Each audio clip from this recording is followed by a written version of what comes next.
Welcome to Testimony of the Redeemed. I'm your host, Pastor Davey Singleton. So glad you stopped by the channel. We have an exciting program lined up today. In the house, we have Judy Thorold. So glad to have you here. Testimony of the Redeemed is a channel dedicated to talking about what the testimonies that people have their when they met Christ and what Christ has done in their lives. Some people have some pretty spectacular things. Some people may not seem very spectacular, but we all have things that we've gone through. And today is no exception. Judy comes to us today all the way up from Michigan, but she made it down here, and now she lives here. Yay! But God has done a work in her life, and we'd like to go ahead and share that with you, the audience. Judy, good to have you here. Thank you for having me today. Judy, give us a little background of what your life was like growing up in Michigan. Did you have siblings, both parents in the house? Did you go to church? Just a little background on what your life was growing up. Okay. I was born and raised in Croswell, Michigan. I have a younger sister and a younger brother. I had parents the whole time growing up, and I went to a one-room country school, kindergarten through 8th grade, which was kind of interesting when you look back on that now. I did go to church the whole time. I started out going to the Catholic Church with my dad, and that ended, I'm thinking, I know when I was like 5, my uncle gave me my first missal and my first rosary, which I never did learn how to use. And but as I, probably around 7 or 8, I think my dad became disgruntled with the church, and he quit going. So I started going to the Methodist church with my mom and brothers and sisters, and I went through the Methodist church all through till I graduated from high school.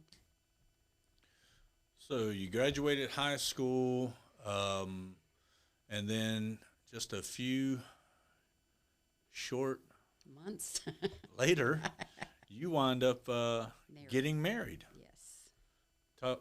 Walk us through your first marriage, because it was your first marriage. Yeah.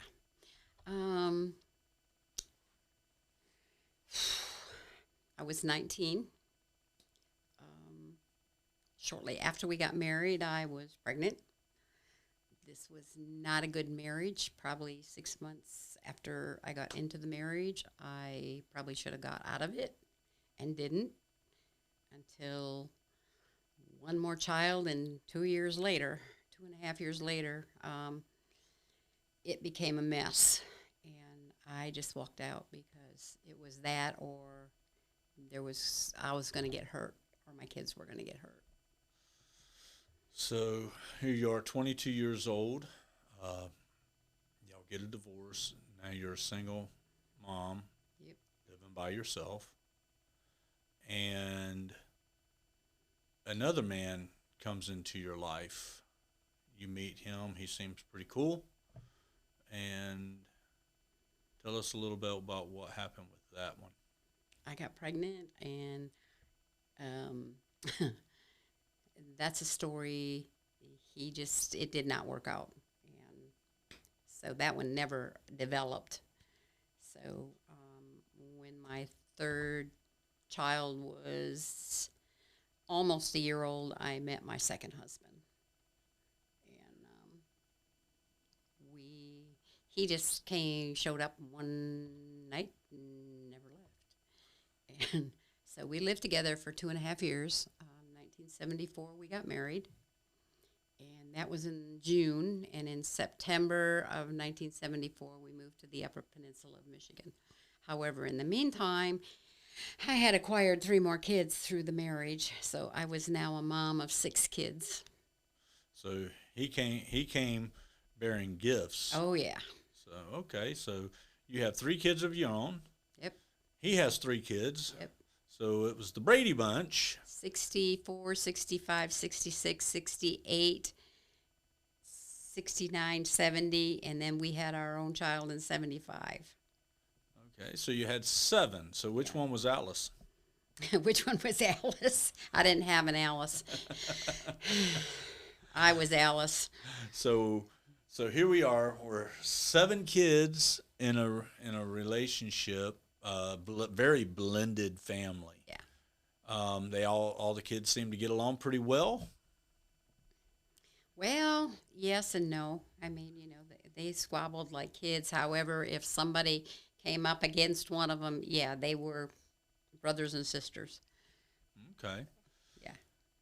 And so y'all all in the same home, Yep. going to church, Yes. We were going. and When we first moved to the Upper Peninsula, we lived in Lawrence, Michigan for 2 years. And then we moved out to Skaney. We rented a house for a year, and then we built a place. But I was going to the Lutheran church out there, and I actually joined the Lutheran church because I liked the pastor. He was young. He was very open-minded. Um, 2 of Ed's kids and my 4 kids all were going to church. but in going to church, your church life was, you knew there was a God, Yes, but you had never really met Christ, yes, correct? yes, So you went to church, you did the whole church thing like a lot of folks do. yes. You go on Sunday, and that pretty well wraps up your. Yeah, Sunday school and church and I don't, it's really sad to say, but I don't really remember too much of it impressing me.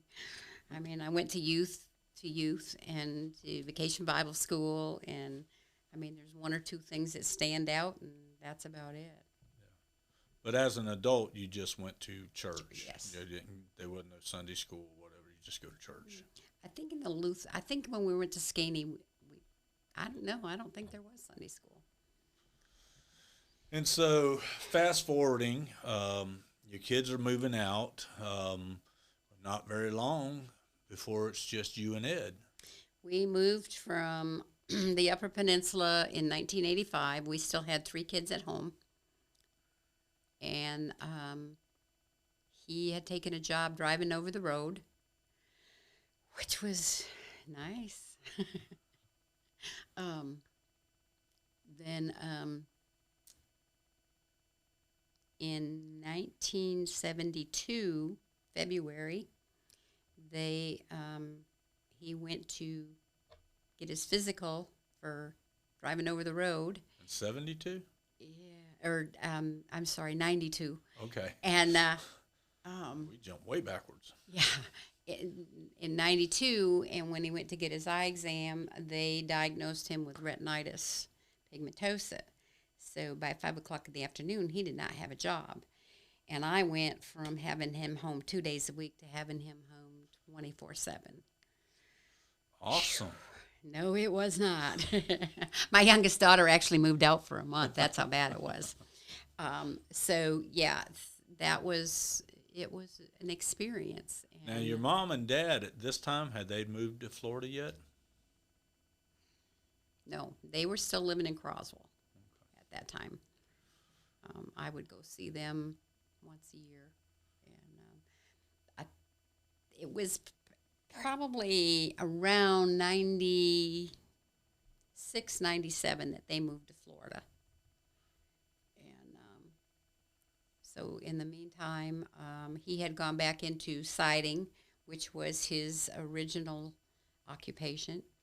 And he decided to go to work for this gentleman that worked in Eagle River, which was going north again. And I'm going, this is going in the wrong direction. And but now the kids are gone. The 1 year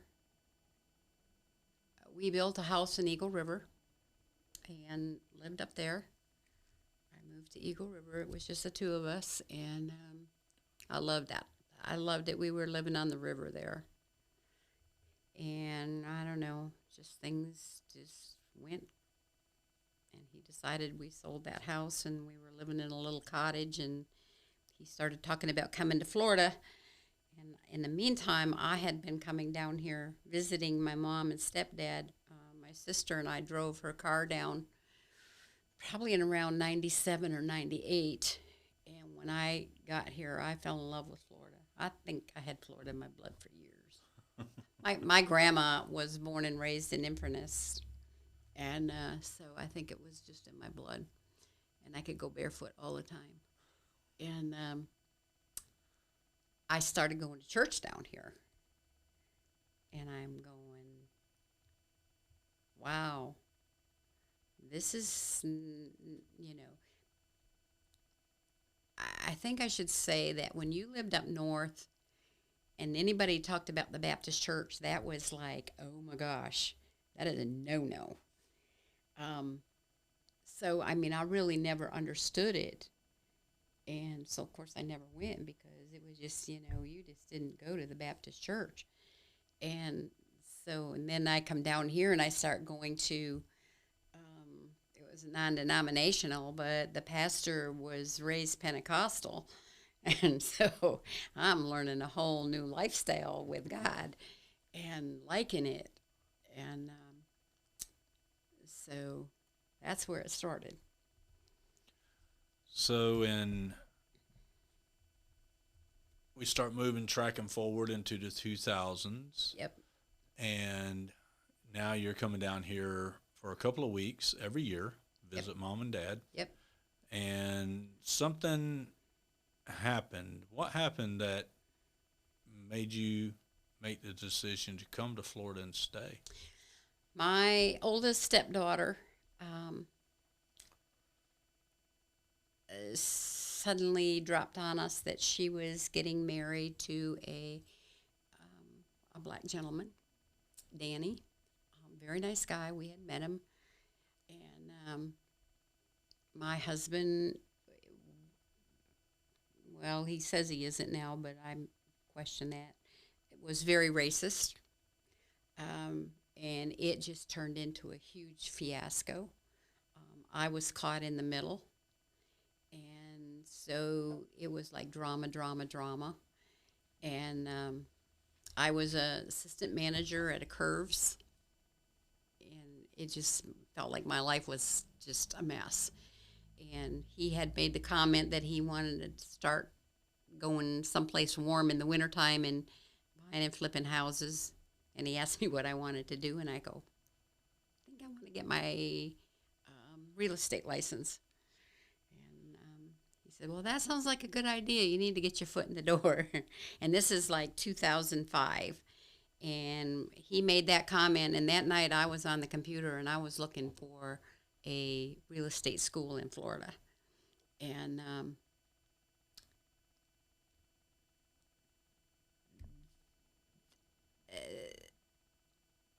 I got down here, and my stepdad, he was my buddy, and we were on a mission, and we found a real estate school. And I said to the gal, I said, can I take the book home for the summer? And she goes, if you give me $100. And I go, well, you got it. And I took the book, and I go, Dad, you've got that mobile. I said, I got the money to pay for it. So I bought this little mobile, and I called my husband and said, I start class on September 27th. And he goes, well, I can't move to Florida yet. And I went, oh, well. And I moved to Florida in September of 2005. Came down here and got, which was probably good, because if he'd have been here when I was trying to get my license, it would not have been. But I lived down here for 7 years before he moved down here. Wow. So I would go home in the summer, for a while. Couldn't wait to get back. So you're down here for 7 years. He retires, comes down. 2013. And your mom and stepdad are now living next door at that time. Like 2 trailers away, yeah. And my mom has dementia. And her health is not really improving. No. By this time. No. So you're sitting at 2013. What transpired with your mom? My mom passed away that year, and it was pretty tough. Your husband's down here. She Yeah. passes, and then he decides, I don't want to be here no Well, he doesn't like my stepdad because Leonard, you knew Leonard.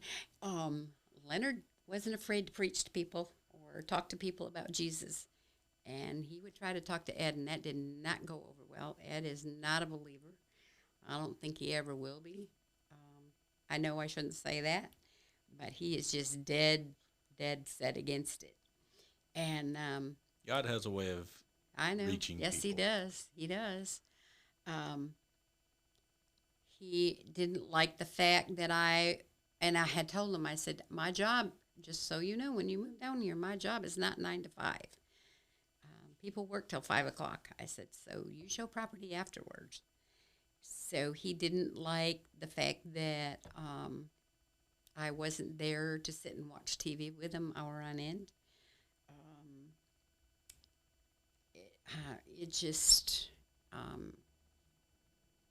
I just it got to the point where when I walked in the door at night, I didn't know what I was going to be greeted with. I felt like I was walking on eggshells all the time. And so it just got worse and worse. And I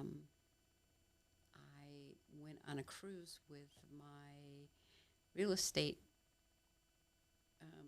crew, and he told me if I was going to go on that cruise, that because he wouldn't go, but if I went, that he was leaving, and I decided I was going, and he decided he was leaving.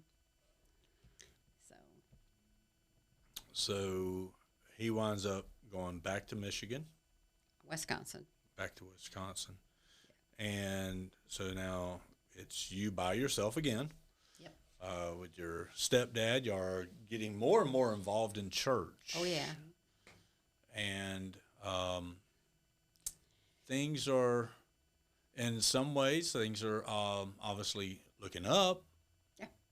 You know, life seems to be getting better. Well, the first year was rough, but my stepdad got me involved in this church with this church family that really helped a lot, because I don't know what would have happened if it hadn't have been for that.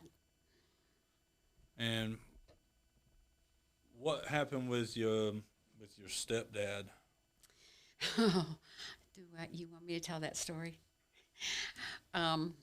My stepdad thought that Pastor Davy was just the best pastor in the whole wide world. He was just so excited that we were going to have this new church.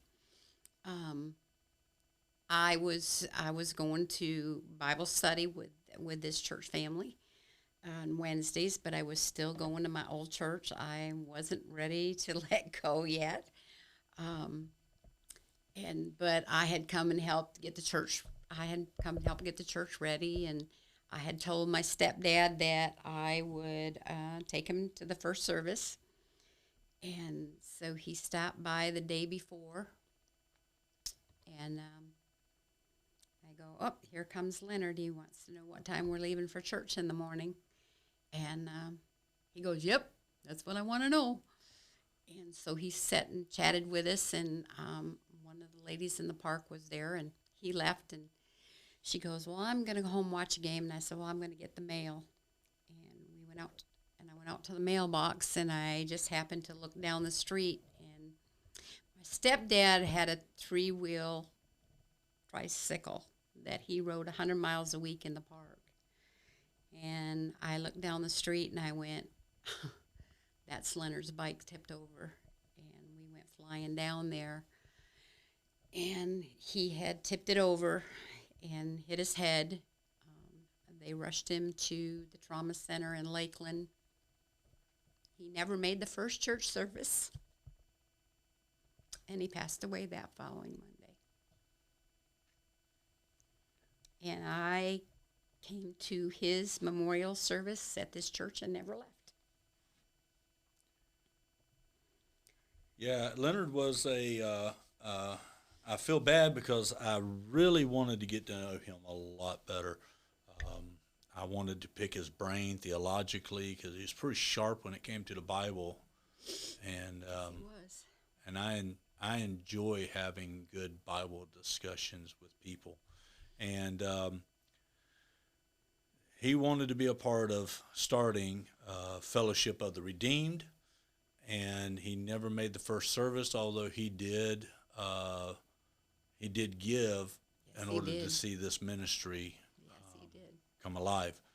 Yep. So in the meantime, you came to the service and you continue to stay here. Now the church has you busy. You hold a position of a board member. You hold the position of treasurer. You hold the position of sound person. Um, you also buy supplies for the church. Part-time Uh, janitor. yeah, they just have you doing all kinds of stuff. Yeah, How do you feel about that? I love it. I love my church. I love my church family. Um, because this church has had Bible study, we've had prayer, we have our own prayer room, we have had just amazing Bible studies in Sunday school, and we have done different things. We've worked with street mission. We've done just so many different things, and I just know that this church is gonna step up and go a lot further than where we're at right now. What do you see taking place in your own future, in the future of what Christ is doing in your life, and and the direction that you see possibly the church even headed? Well, I think right now everybody has their heart set on we're hoping to find a bigger church. We're hoping to fill it up. I think I see growth. Um, I love the members, the new members that are coming in. They have really been a big asset to our church. Um, I see myself.